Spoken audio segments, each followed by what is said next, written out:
quanto mais profunda for a voz, quanto com mais frequência você sentir alguma coisa, mais espiritual você é.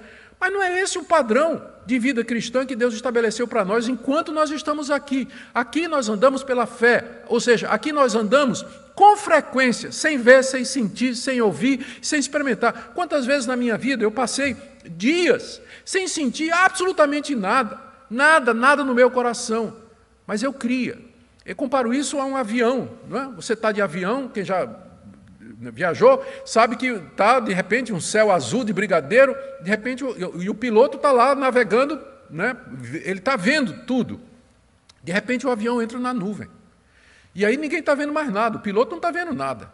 O que ele faz? Ele tem que ir pelo automático, ele tem que confiar, né, de que o piloto automático vai conduzir, mantendo a rota e tudo mais, mesmo que ele não esteja vendo absolutamente nada. Com frequência aqui, a nossa vida cristã ela entra na nuvem. A gente não está vendo, a gente não está sentindo, a gente ora, Deus não responde, a gente pede, parece que Deus não está atendendo, mas nós continuamos pela fé. Fé é a certeza das coisas que nós não vemos, é a garantia das coisas que nós esperamos, e é pela fé que os antigos agradaram a Deus, é pela fé que os apóstolos agradaram a Deus, é pela fé que os heróis da fé, da história da igreja cristã, agradaram a Deus, porque nós andamos por fé e não pelo que vemos. Portanto, Paulo diz no verso 8, entretanto, estamos em plena confiança, preferindo deixar o corpo e habitar com o Senhor. E é por isso que Paulo não desanima. Ele sabe que enquanto ele está aqui, ele está ausente de Cristo, fisicamente falando, porque ele anda por fé e não pelo que vê, mas ele aguarda aquele momento em que ele vai partir para estar com o Senhor Jesus. Última explicação do apóstolo Paulo. Por que é que ele não desanima? Porque ele tem consciência de que há um dia do juízo. Ele tem consciência que um dia Deus haverá de nos levar diante dele para julgamento.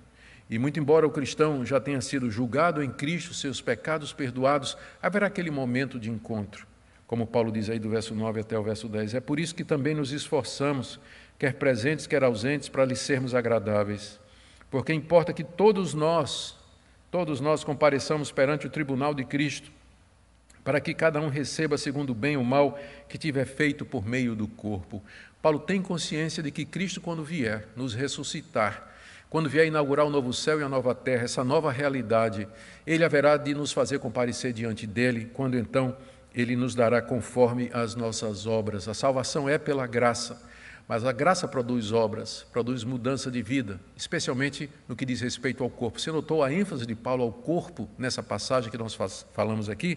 O corpo é como uma tenda, o corpo é habitado pelo Espírito, é sujeito ao sofrimento e morte. Enquanto estamos no corpo, estamos ausentes do Senhor Jesus. O corpo é aquele vaso de barro, é por isso que ele diz que quando Cristo vier, nós haveremos de dar conta do que fizemos através do corpo. Então, consciente disso, Paulo tinha como alvo agradar a Cristo aqui ou na eternidade, como ele diz no verso 9. Por isso que nós nos esforçamos, quer presentes, quer ausentes, para lhe sermos agradáveis, porque todos nós vamos comparecer perante o tribunal de Cristo. A consciência do juízo e do julgamento é que fazia com que Paulo não desanimasse. Ele não queria comparecer diante de Deus como um apóstata, como alguém que abandonou a fé por causa do sofrimento, alguém que um dia professou a fé em Jesus Cristo, mas virou as costas quando o sofrimento bateu na sua porta. Ele queria, naquele dia, estar aprovado diante de Deus. Eu quero terminar aqui com algumas aplicações, eu prometo tentar ser breve.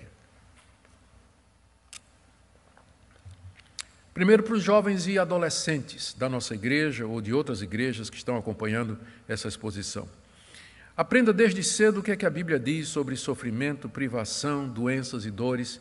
Não nutra uma visão romântica da realidade do mundo, influenciada pelos filmes de Hollywood, influenciada pelos videogames, influenciada pelo contato com seus amigos ou por ideologias a respeito de um futuro róseo para a humanidade. O que acontece é que muitos jovens que foram criados numa bolha, cercados de conforto, cercados de coisas boas e de segurança, de repente eles batem de cara com na parede do sofrimento, da dor, da angústia, da doença inesperada, e eles não estão preparados para enfrentar a realidade dessa vida. Então, essa palavra aqui é para você, que a vida pode lhe dar muitas voltas e nem sempre você terá o conforto e a tranquilidade que seus pais estão lhe oferecendo. Então, desde cedo, aprenda a dura e crua realidade da nossa existência. Veja o mundo com os olhos de Deus, através da visão bíblica da realidade. Eu não estou dizendo que não tem coisa boa nesse mundo. Tem muita coisa boa, louvado seja Deus. Tem muita coisa boa nesse mundo. Mas não esqueça que elas são temporárias, elas são passageiras e que às vezes Deus nos tira dessas coisas. Ele quebra o vaso de barro para que através de nós a vida de Cristo possa fluir. Também uma palavra para você que está aflito, ansioso, temeroso. Querido, alimente sua mente e o seu coração com a palavra de Jesus. Não fique o dia todo nas redes sociais ouvindo bad news, notícias ruins, notícias histéricas, notícias alarmistas, especulações, porque a verdade é que a gente não sabe direito o que é que está acontecendo, nem o que é que vai acontecer. Se você passa o dia todo nas redes sociais, você vai se sentir deprimido, angustiado. Veja a estratégia de Paulo aqui. Ele olha a realidade a partir, ele interpreta a realidade dos sofrimentos a partir do referencial da vida eterna. Então, mantenha sua mente cheia, saturada com a palavra de Deus, com a realidade bíblica, que é a realidade, a única realidade, para que você não seja engolido pelo sofrimento, pela dor, pelo pânico. E, finalmente, vocês todos nós que estamos sofrendo com a pandemia, se você é de Cristo, não veja isso como um castigo, mas simplesmente como Deus quebrando o vaso para que a vida de Cristo se manifeste. Não julgue a Deus. Não se ire, não se precipite no falar, mas aquiete o seu coração, mesmo sem entender, e seja perseverante, porque nós temos esse tesouro em vasos de barro, para que a excelência do poder seja de Deus e não de nós. Vamos orar. Ó Deus querido, nós sabemos que o Senhor nos quebra e nos faz de novo. Sabemos que o Senhor arrebenta a nossa segurança carnal, a confiança no homem, para que nós nos voltemos a Ti. Nós sabemos que o Senhor nos leva ao ponto do desespero, para desistirmos de nós mesmos, para então estender a Tua mão salvadora, que nos livra do afogamento. Quebra a nossa vida, Senhor, faz de novo, para que nós sejamos fiéis, tementes a Ti, perseverantes aqui nesse mundo. Consola Teu povo nessa manhã. Tem misericórdia das nossas autoridades, do nosso país, da Tua igreja. É o que nós pedimos no nome do Senhor Jesus, que foi quebrado naquela cruz em nosso lugar. Amém.